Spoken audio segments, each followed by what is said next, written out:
ভালো খেলোয়াড় হতে পারেন, উনি একজন নষ্ট পচে যাওয়া মানুষ। যে মানুষ হাসিনার সাথে অ্যালাইন্ড হয় এবং এখনও অ্যালাইন্ড থাকেন, সে 5 তারিখে তো তার বক্তব্য এসছে।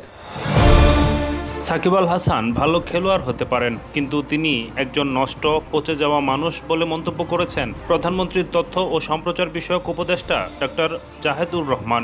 সরকারের বিভিন্ন কার্যক্রমের অগ্রগতি বিষয়ে মঙ্গলবার সচিবালয়ে আয়োজিত এক সংবাদ সম্মেলনে তিনি একথা বলেন। সাকিব দেশে ফিরে তার বিরুদ্ধে থাকা মামলার মুখোমুখি হলে সরকার তাকে নিরাপত্তা দেবে বলেও জানিয়েছেন তিনি।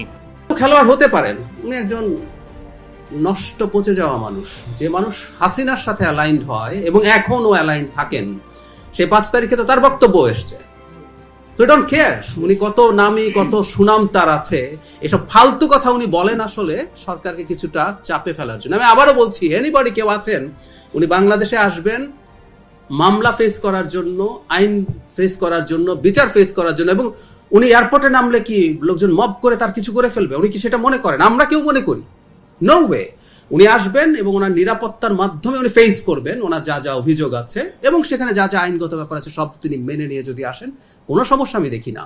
এই প্রত্যেকটা কথা আসলে আমাদের এই সরকারের বিরুদ্ধে প্রোপাগান্ডা, মানে যে মানুষটা স্টিল হাসিনার সাথে অ্যালাইন্ড হয়ে কথা বলে, সেগুলো বলবে। We don't care. এটা শুধু সে না, সে তো আর হাসিনার চেয়ে বড় অপরাধী না।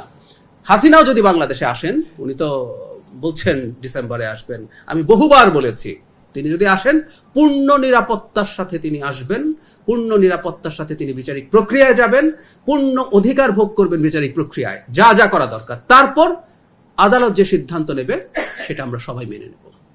আমরা হাসিনার মতো একটা মাফিয়া রেজিম এই দেশে আর দেখতে চাই না। এটা না ভবিষ্যতেও হতে দেব না। কোনো ফ্যাসিস্ট মাফিয়া রেজিম না, এটা একটা গণতান্ত্রিক রাষ্ট্র।